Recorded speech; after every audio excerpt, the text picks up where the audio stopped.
Tom Straw, welcome to Suit Up the Podcast. It's wonderful to be here, and I hope you have noticed I am suited up. You are suited up. I think it's kind of refreshing whenever you can go someplace in a suit and tie and not have somebody say, "Will the defendant please rise?" That's always my goal in life when I put one of these on. That tie is exquisite, by the way. That is I can't remember where I got this, but it's a bunch. I'm a fountain pen freak. I love my Yes. tech, hmm but I have a lot of fountain pens, and I found this tie, and I thought, well, I'm a writer. I should probably wear it. That's fantastic. I just thought it was like a beautifully colored tie at first, but yeah, Yeah, each one no, of but those are nice little fountain pens. yeah, so I sit here and I look at it and I go, have it, want it, have it, want it.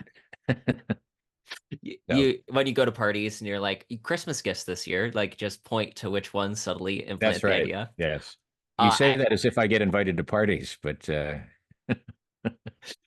you got to use them or else they get dried out or, mhm. a pen it's like a car likes to be driven. A pen likes to be written with. And also I rationalize it by saying anything that keeps me writing is worth the expense. Yes and amen. But I do have some pedestrian ones, and I say that with affection. Like Lamy, Mhm. Lamy, is a German company that makes what they call the Volvo of fountain pens, which is Mhm. it's not expensive, but it's really reliable, very durable. Which is the one that you think you use the most often out of any of them? Because like I'm a mug collector and I definitely know there's a Pareto principle where I use 20% of the mugs 80% of the time. Right. I guess the Lamys would be it. And I incorporate them into my books. I use a Lemmy in the Accidental Joe. In hmm my last Castle book that I wrote as Richard Castle, I had him stab somebody with the Hemingway Mont Blanc. So, and by the way, the guy I buy the pens from gave me a free one because I mentioned in the book where I got it. Oh, that is so cool. Yeah, yeah. So anyway, it's a nerd's. I've this is probably not the greatest credit to have anymore, but when I was working with Bill Cosby, hmm he was also a fountain pen collector. He had 900 pens. Oh Uh, my. That's as I mentioned, there's this fountain pen store in New York that I frequented. As it turns out, he did too. Um, he calls me and he says, "I want you to go down to the fountain pen hospital. I'll say the name of the store uh-huh. and pick out a pen you like." So I thought, hey, that's pretty cool. So I go down there, and the manager, the owner, Terry, who's a great guy. That's a good name, I guess, to have. It is a good name. Yeah. He says, Tease. okay. Bill says, pick out any pen you want. So I thought I'm not going to be a pig. So I picked out, a modest but nice hmm one. And he looks at me and he says, keep going. I guess Bill had given him a figure. So I Oh. walked out of there with three pens. Oh, that is so cool. Yeah. That was all pre, the bad stuff, Yes. Yeah. which I didn't know about, but there you go. hmm Wow, fountain pens. You never know which ways they're gonna go. Yeah. Here's the thing I like to say. When I pick up a bottle of ink, hmm I look at it and I say, I wonder what words are in here. hmm And that's really, it's a writer. It's not just like, hey, I have this stuff I play with. It's like I make my living off it. hmm Well, and I think that it's a valid point, things that keep you writing, because it's the doesn't matter how many people I've talked to, how many different writers or even creatives in general. It's keeping the creative velocity and creative momentum Yeah.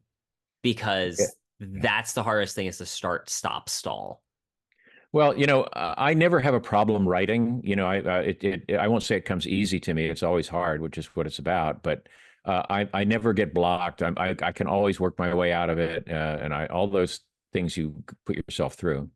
hmm But whenever anybody asks me, I always say the hardest part of being a writer is staying a writer hmm because there are ups and downs. There are times when you're hot. There's times when you're not. There's times when you're selling. There's times when you're not. So, and then there's all the input you get that isn't so nice sometimes. And there's a lot of stuff to get you down. And hmm so my whole thing is whatever keeps me, as you say, keeps that engine shuggling. I'm going to do it. hmm So I like the way you described ink as what words are in here, because to segue a little bit into talking about the accidental Joe, Oh yeah. I feel like it's like creating a recipe to a certain extent. It's that magic of the right adjectives and nouns to create sentences, which create a palette of intellectual flavor. Hmm. Well, you make me blush, but yeah. Well, I guess I can come at your semi question a different way. Your observation, which is kind of a question, which is I wrote the first draft of the Accidental Joe in the third person. Hmm. Oh. Hmm. Yeah, I wrote it in the third person. Um, Same story, good stuff going on. It's an interesting world and all that, but it laid flat when I Uh-huh.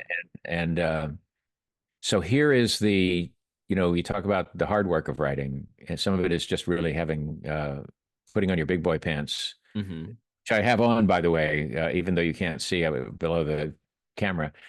But just want to make clear. Um, I observed, the premise, just because this will set the table for what Hmm. I'm my point, which I'll eventually get to, is the idea of the book is the idea that I had, which is what if Anthony Bourdain had been spying for the Hmm. CIA using his show as cover? What a great concept, by the way. It's one of those when it hit me, I knew it was something. You know what I mean? There's some ideas you say, okay, well, how would this work? No, it hit me like a tuning fork. So anyway, the as I wrote it, the if you ever saw Parts Unknown or No Hmm. Reservations or any of those shows, uh, the voiceover that he did to set up where he is or where he's going was always this kind of snarky, kind of encyclopedic, you know, a-hole stuff, Uh-huh. with a twinkle, but fun. And I had those. I had my chef do similar sorts of things, not ripping him off, of course, but Yeah. I had him do similar sorts of things in the book. And I thought, why am I not responding? And I looked at it and I said, you know why? Because the hot stuff is the voiceovers. The hot Hmm. stuff is when I get excited when I hear that voice of the chef Hmm. telling the story. And so this is the big boy pants part. I went back to page one and I not only said, I'm going to write this in the first person, I said to myself, I'm going to write this in direct address to the reader, which is not a new convention. I mean, it goes back to Hmm. Victorian times. Um, and I tell you something, it was like rocket fuel for the book. And it sold over a weekend, after submitting, and Wow. it's a lot of fun. I also read the audiobook. I narrated the audiobook for, Yes. Which and was such a perfect combination too, because oh, I think that Accidental Joe has your humor written large all over it, which is perfect because then your delivery of each of the lines hmm. is fantastic. I really think that the audiobook meshes well with the way you wrote it. Well, thank you. I lobbied to do it because they sent me a recording of the person who was to have done it, and I wrote back to my publisher and I said, I'm answering with alarm. I was so unhappy. It was a Oh, competent read. It was like yeah.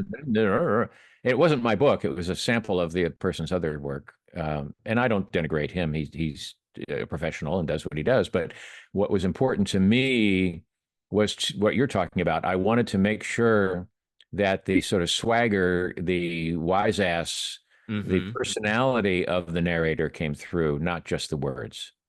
Um, and so I'd never, I was in radio, for a decade in early life, but um, I'd never narrated an audiobook before. And so it was quite an experience to go in and sit in a studio for 9 a.m. to 4 p.m., Hmm. Monday through Thursday to do it. Um, and it was actually fun to say the words. And I got caught up in it a little bit. It's like, we call ourselves storytellers, Hmm. but I thought I did that in the book, and I hope it succeeded. But what what really hit me like on Tuesday afternoon of my second day reading the book is that I'm telling a story. Hmm. I am telling a story. Yeah. No, and you did a phenomenal job. I'm a big audiobook junkie. So there's always that hesitancy sometimes when the author reads their own book because sometimes especially if there's someone that has zero background in it, it can be a little like nails Yeah. on chalkboard. Yeah. But I was so pleasantly surprised by your voice is A, very pleasant to listen to. So thank you for coming on Thank the you. podcast. Yes, Perfect for the my audio pleasure. medium. But then again, you nailed all the lines so well that it made it for a pleasant read. And I thoroughly enjoyed it. So again, I Thank you. recommend everyone go out and get the book in every form, but especially check out the audiobook because Tom, you do an amazing job on it. Thank you. It was really about, for me, capturing the attitude. That Mm-hmm. was as important as Mm-hmm. pronouncing words right. It got a little dicey when I got to the Hungarian ones and the Russian ones, but I soldiered on. Mm-hmm. Well, one of the things that I want to talk about a bit is the attitude of the character in the book because what I loved as the concept here is it's not an unfamiliar idea. Just take someone with a high degree of competence and put them in something that they aren't really good doing. But with a chef, I think that adds this whole new dimension because he is used to being the dominion mandate of his entire world, not only Right. in the kitchen, but also in his TV show. And all of a sudden, he's now in this situation where he doesn't know everything that needs to happen. Right. He's not in complete control, and he has to figure out how to bring his competency to this, but then also like his humor reacting to the situation. I think my favorite part is when he's it's the scene in the villa where he just, things are happening. He's like, I'm just gonna make this amazing dish. What can I do with these things? Yeah. And I'm like, of course his reaction is to make something delicious in this situation. Yes. Yeah. It you're hitting the head of the character. When I had the idea to have the chef be the spy, the aftermath of that one line, I call it the elevator pitch that only needs one floor. Hmm. When I had that log line, you think it through. Now, this is where the hard work of writing comes. Is you say, wait a minute, my contrarian maverick, say what you think and don't worry about who it hurts guy, um, would not really be a CIA spy. He wouldn't get through the training, let alone No. do. So that told me then that, okay, I've got to pair him with somebody who is a real one, which is what Hmm. I brought his handler into the mix. Then I had to figure out how to have that happen and then how to have it happen accidentally, which is where I get the title of the book. But I think, and then as I built it, what came to me is the beauty of having this sort of outsider loudmouth Hmm. who is as you say, used to calling the shots, realize that he is now the rookie and he has to learn a few things. And hey, this is really dangerous. I didn't expect it to be like this. Um, the value of that, though, in storytelling to me is that I'm bringing a voice into the world of spycraft. Hmm. It's new to it. Therefore, through him, I can have him ask all the dumb questions. I can have him push back and say, well, why are you doing that? That doesn't make any sense. And maybe that is a question that the CIA person needed to hear. Hmm. So bringing in an outsider allows you to expose something that we all take for granted. Hmm. Also, just because if I don't ask this question now, I'm going to eventually hate myself. Is that a Maltese Falcon behind you? It is a raven. It's a Raven. Okay. Yeah.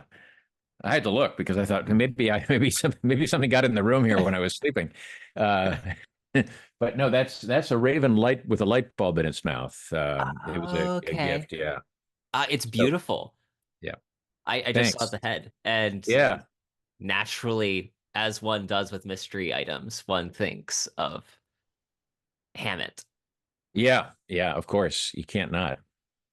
One of the other things that I jot down just as a note is you do a great job of not only making the food a smorgasbord in the book and describing it lovingly, but you also do an amazing job with the locations. It reminded me a lot of Ian Fleming, actually, in the Hmm. way that you just lay out the world that they're going to, especially since these are like locations that you'd see in an Anthony Bourdain show. Yeah, thank you for saying that. And I'll take the comparison, although I don't feel worthy of it. By the way, I just finished reading Nicholas Shakespeare's 850-page Ooh. of Ian Fleming. What did you think? I loved it. It's great. It's great. Hmm. How could it not be? It was really, really quite inspiring. I But was to amazed at the go World back, War II stuff. Sorry, go ahead. yeah, did you read it? Yes, I read Yeah, it earlier this year, and just the amount of World War II things that like I didn't realize. I knew he was part spy. I just didn't yeah. know like the extent to which he actually was. Same here. I'd heard about it and I didn't really realize the detail of it. And then how it all came to pass, he, of course, used all that later. But, I found myself, even though I liked the World War II stuff, I really was not so interested in his family life as a child and all that other Yeah, stuff. we could have. Uh, There's a reason that section usually just is like 2 pages in a book, yeah, a yeah. biography. But it really got cooking for me when he started writing Bond. Hmm. And because that's when he pulled forward all of the stuff that we had, absorbed before. But Have you? it's good. Sorry, just before I lose this train, have you read the James Bond letters? It's called The Man with the Golden Typewriter. I have not. I highly recommend it because All it's right. all of his letters about James Bond. So his correspondence with other writers. I think he even has a letter with Chandler back and forth. So Yes. well worth it. I But will you were check that out. No, I was going to say to locations. you, to your point is, I traveled everywhere in the book I've been to. Oh, that's so cool. Yeah, and I'm a foodie. Hmm. My wife and I, whenever we travel, take cooking classes, and so we not only eat at the restaurants, but we learn from chefs how to do that stuff. And I'm also, I'm very good friends with Alton Brown. I don't know if you know him Hmm. from Food Network and Iron Chef America and Good Eats and whatnot, and a number of other uh, name chefs. So I have a lot. I'm in that world in my head a lot. One of my favorite things is I was following a recipe of Alton's about this goes back about 4 or 5 years ago, and I didn't have the pan that he was talking about using in the recipe and in the thing I was reading. And about a week later, I was talking to him and I said, "Hey, I was making your such and such, and I didn't know what pan to use." And he says, "You should have called me." And I thought, how cool would that be? To say, so, by the way, I've taken advantage of that a couple of times, Hmm. with him. But I believe a lot in keeping things authentic. Hmm. I try not to just use Google Earth to learn street names and things like that. I actually do, even after I've written a book. I would do this much more easily when I was writing the Richard Castle novels. Is that I would go down to Manhattan and I would walk the streets around where she lived, where he lived, Hmm. and I would walk through. Okay, where would the chase scene take place? I wanted to use the actual. There's an alley here. I'm going to use that. There's scaffolding Hmm. here. I'm going to use that.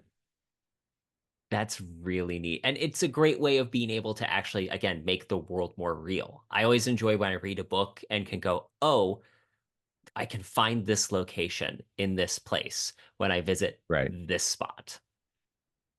There's a writer colleague. I won't call him a friend, but there's a writer colleague of mine who I've worked with. Who he said, "What'd you do over the weekend?" And I said, "Well, I went down to Battery Park because I have a climax scene down there, and I want to make sure." And he goes, "Why do you do that?" And he has written some books. And I said, "Well, what do you do?" He says, "I just make it up." And I thought, you know what? It seems like it. Mm, mm. Wait, do you have a poker game with other first class writers that you get to do? No, well, it's not a poker game. This started during the pandemic. There's a every other Monday night there's a Zoom of five of us, Oh, and that's cool. yeah, so we're doing basically what you and I are doing, and it's as unstructured as this, and as friendly. Although I have got my eyes on one of them. No, but so yeah, that's we get together, and it's not all about writing. We talk about writing a little, or sometimes a lot. We try not to get too much into politics, even though we Hmm. all kind of feel the same way. Hmm. Uh, or we'll talk about what's in the news. We'll talk about sports teams that break your heart, all that stuff. But yeah, it is a good thing, and it's a on a grander scale. One of the things I like particularly about the mystery writing community is that it is a community. Hmm. Unlike other businesses and unlike other even genres, Mm-hmm. There is a collegial aspect to it that we all, to use the old phrase, all boats rise Mm-hmm. together on the tide. And so, the way I put it is that, you can have the most beautiful garden in the neighborhood and it doesn't hurt mine that you Mm-hmm. do, you know, so we support each other when we're having problems with something. We support each other. Um, so the mystery writing community is a really, really good, by and large, great organization. Mm-hmm. I've seen that the Mystery Writers of America does events regularly, and then there's also I picked up like how to I don't know if it's called like How to Write a Mystery or something like that, but it's like a series of essays by like a whole bunch of the writers. Yes, I think it was edited by Lee Child. it Just was. phenomenal book. Yes, and Laurie R. King or Laurie L. Hmm. King. Yes. That came out during the pandemic. Hmm. Great book, a lot of wonderful contributions. Um, and generous of them to do that, I think. And I will say I'm not close with him, but meeting Lee Child one time at a party, he was the most gracious guy in the world. So Hmm. he's hugely tall, so I won't say he's down to earth, uh, but what a super nice guy. And Hmm. I found that's the case. One of my Zoom buddies knows Mick Herron, Hmm. and he ran into him at BoucherCon recently. And I said, "How is he?" And he says, "Same old guy. He's the same guy he was before he hit with Hmm. slow horses." And Hmm. I love hearing things like that. Yeah. Again, it's nice to see that there's camaraderie, a community, and it's also interesting just to see how there are so many different events or genres like BoucherCon. Yeah, I found out there's apparently a Midwest mystery writers thing too that someday I'll add to the list of events yeah. to go to. But you had touched on the pan and asking Alton Brown about it. I actually did make a specific note here because I had heard in another interview you did that you'd been told you were using the wrong knives in the That book. was Alton. Yes. Alton was a beta reader. I tend not to show my work a lot until I'm ready Hmm. to let it fly. But I thought, I'm going to have him read it. He knew about it, and he said, "I'd love to read it." So he read it over a weekend, and you've heard me say this before if you heard the other interview, but he said the story's great, your knives suck. And so I, he meant I had been using a brand name that we all might have known that you'd go to a nice Williams Sonoma or something and get them. He says he'd never have those as a chef, so I went for more boutique, knives, Hmm. which, as you know, play into the show or into the book quite a bit. Which that leads me to a question. What is it in Chef Pike's kitchen that you have incorporated into your own in terms of utensils, appliances, or tools? Not a lot. I mean, I try to keep it basic. Again, going back to Alton, I'm not into unitaskers, because Mm, basically you clutter your kitchen with stuff that you only use once every 2 years and like that. yeah. So, my stuff is really, really the basics. I mean, you need to have the right knives, you need to have the right things to stir things with. Pot holders, I've learned, are a pretty good idea, uh, just for obvious reasons. A pro tip. And but I don't have any crazy gadgets and stuff like that. I guess my one conceit is I have an espresso maker, a real Mm. one, and so that's good. That is well worth it, though, of Yes, all the right. things. My wife and I eloped early, and the one thing that we've been like, so is this the thing on our registry that we're going to buy ourselves? Is the espresso maker? That's funny. But and in fact, as you recall in the book, it always struck me how Balzac uh, famously drank 50 cups of coffee a day Yes. and died at 48 or something like that. So he wrote a lot of good stuff, but hey, chill. I saw a reel recently. It was like when the barista hands you your coffee and they ask, "Are you okay?" Your small Americano with 7 shots. Yes. Are you all right? Yeah, I'm a red eye person. So like when I'll go into Starbucks and I'll get a red eye or what do they call the hammerhead or something like that, which has two Mm-hmm. shots in it. Mm-hmm. One of the other things I would be remiss if I didn't touch on writing as Rick Castle, because I'm actually a huge Castle fan. I grew up watching the show, and then when I found out the books were actually real, I actually ended up getting the audiobooks for those too and binging through them. So hats off to writing fantastic stories, but what was that like? It was some of the most fun writing I've ever done in my life, before the Accidental Joe, of course. Yes. But I had written my first book, which went to a small publishing house. Nice reviews on the book, but they got bought by a conglomerate Mm. before, right when my book came out. And the Oh, conglomerate only wanted the nonfiction catalog of this publisher, which meant oh. there's not going to be a sequel. There's not going to be any promotion. There's not going to be anything. So I felt like, well, gee whiz, I finally wrote my first book, and look what Hmm. happened. But my editor and publisher, same person, Will Balliet, he left that job and went to Hyperion, which was ABC Disney owned. Hmm. And he took me to lunch one day and he said, there's a new show coming on called Castle, and they have a character in it actually has a relationship that's a lot like the one you wrote in your book. And we had an idea of maybe doing a gimmick book, somebody writing it as Richard Castle, Hmm. straight to paperback, just a gimmick. Would you consider ghosting it? And I said, yeah, sure, I'll do that.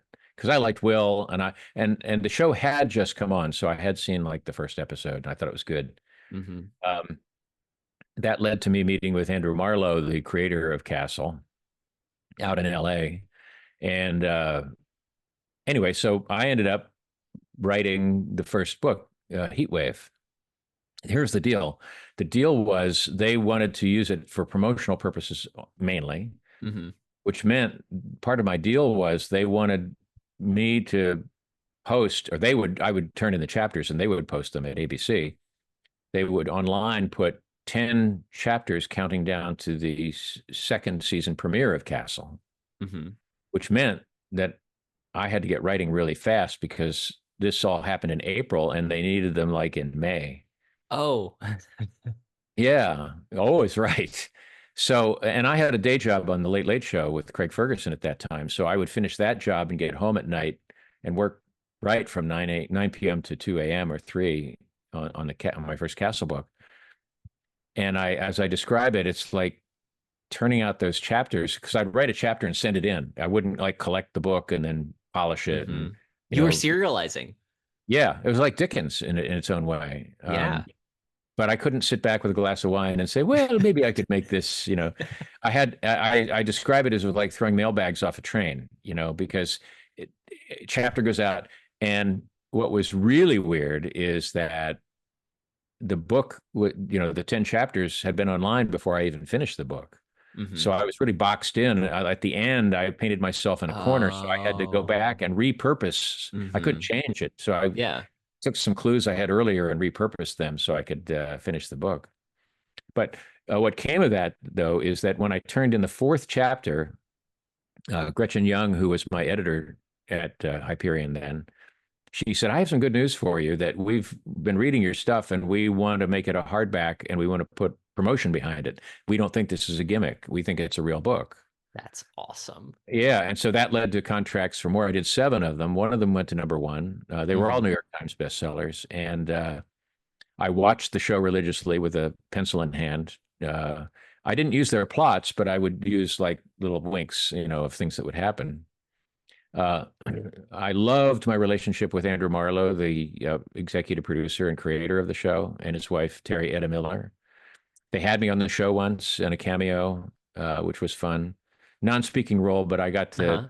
start a scene laughing at a Nathan Fillion joke and shaking hands with him, and that was That's cute. my little Hollywood moment there. I actually have a copy of Heatwave in the books behind me. I have often joked that I'm going to at some point I was going to go to a Comic Con Nathan Fillion was going to be at, and I was going to ask him to sign it just because kicks and giggles. Now I have to meet you in person and have you sign it for me.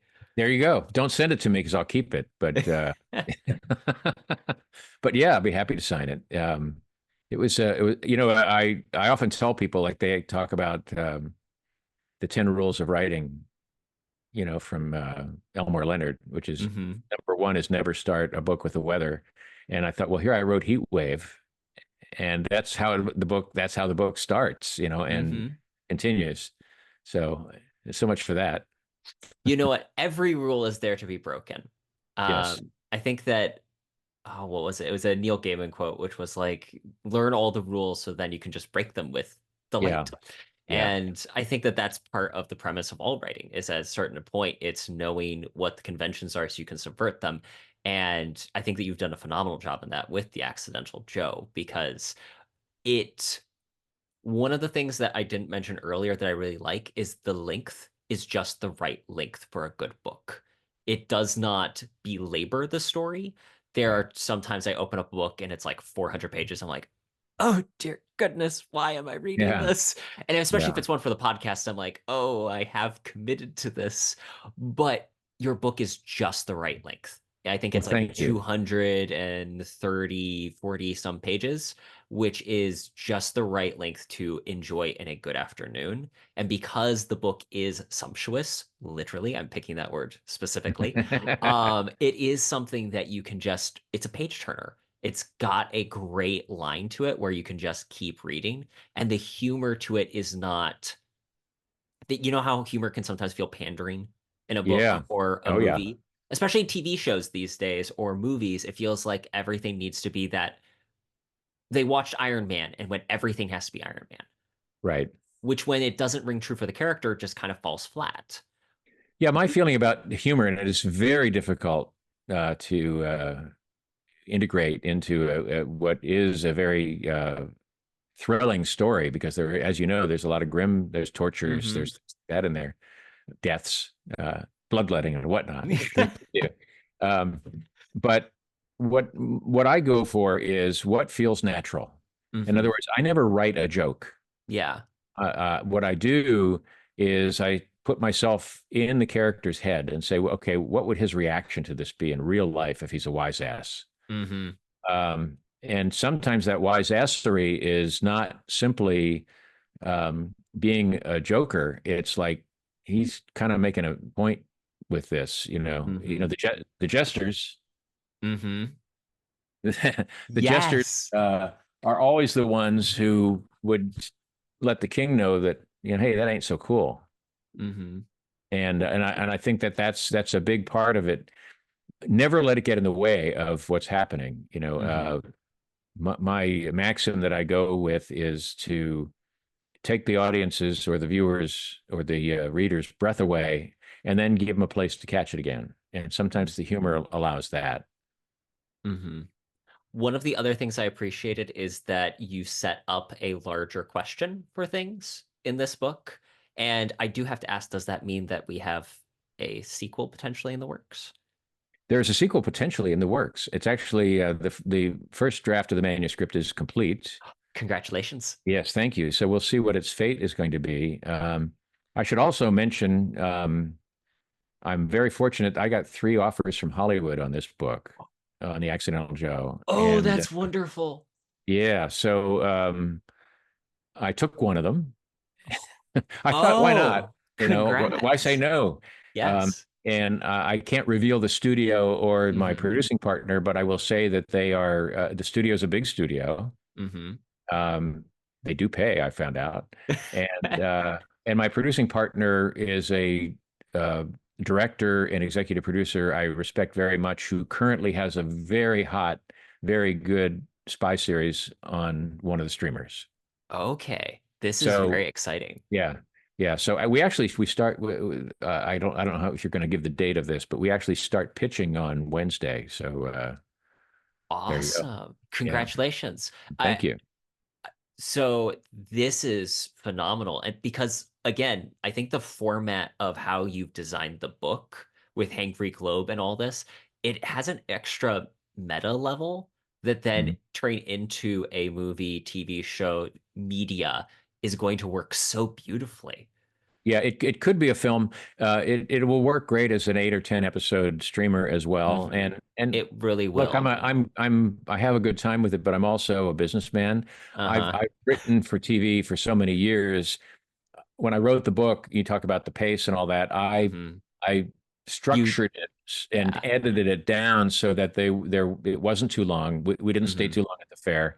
Yep. We we made our point, moved on, and kept the momentum up. So that translates into if we took the book and made it a season, Hmm.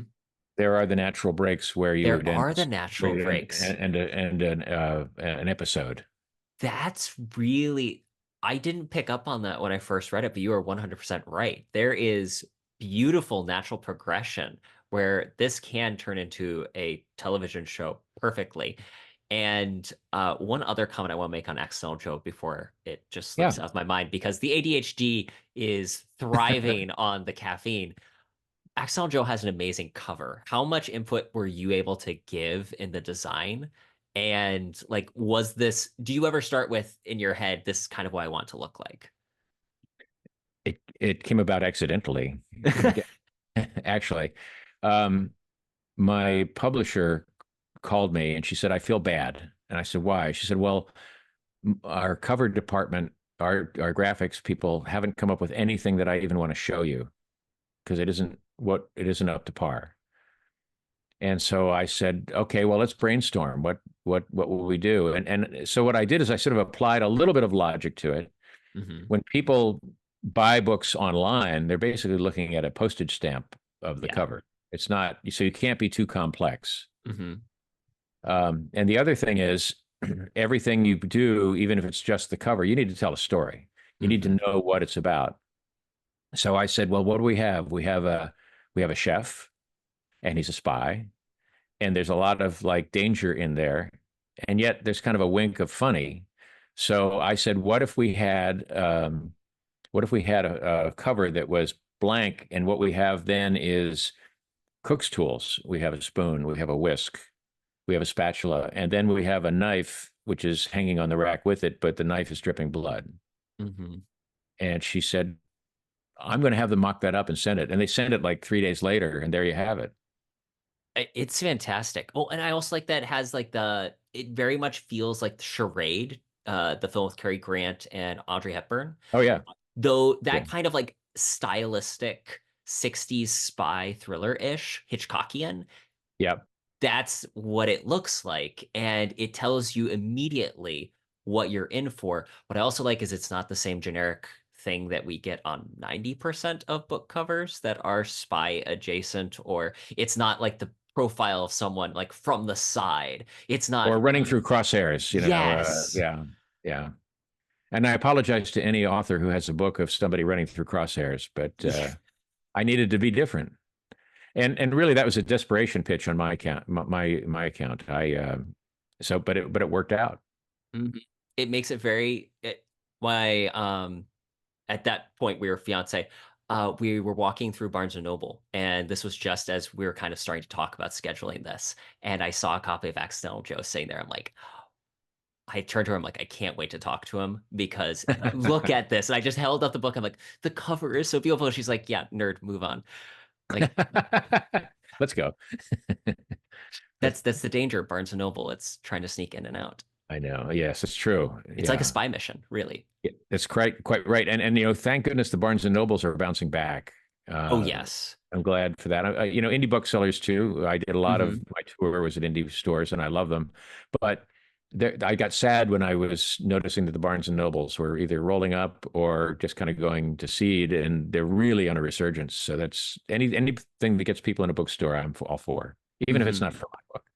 Yeah. Well, um, slight tangent I'm gonna make here because normally I start asking about writing tips and what you do, Mhm. and I do want to get to that. But the thing that I jot down first thing when I started writing my list of general ideas and questions, what is your go-to dinner date what's the meal, your go-to meal to make? You mean to make at home? You mean to Hmm. do that? Paella. That's one of them. Hmm. Simply because it involves so many things, and it's a lot of preparation, and it's a lot of careful shopping, and you have to do it just right. And but we try all sorts of things, but that paella is a special treat, and that's a good shop. It's a good afternoon of cooking, and a lot of cleanup, unfortunately, but that's okay. Hey, isn't that the point of like making something nice is that there's generally going to be a little extra cleanup? Yeah, that's what dogs are for. That's what I say. Or in the case of my family, small children. But Yeah. that shifting gears then into writing, just what do you have a writing routine? If so, what does it look like?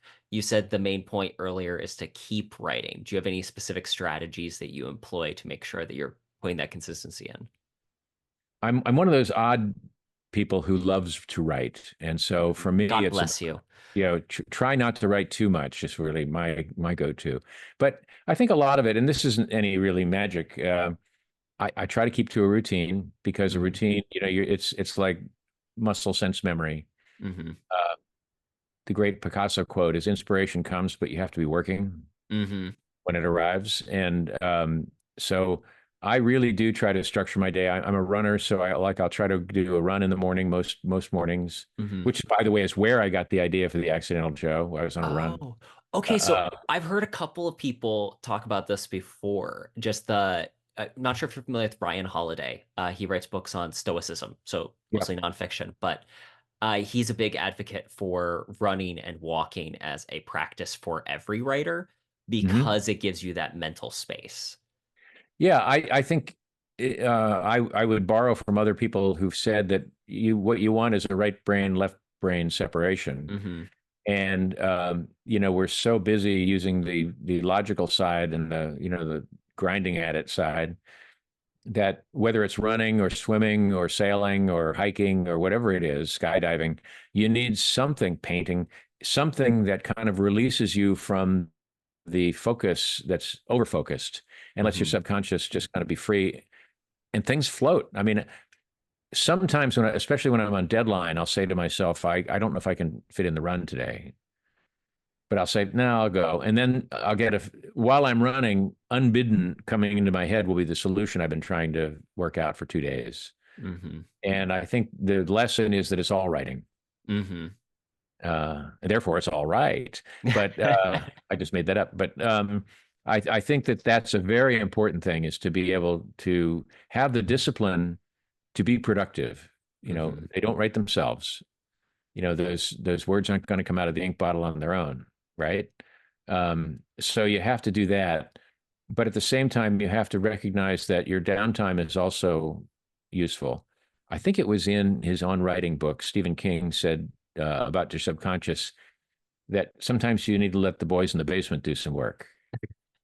And I thought that was a great way to put it. Hmm. Go to bed, wake up. Oh, there it is. Hmm. It's like literally letting the pot simmer in the background while you're working on the other things.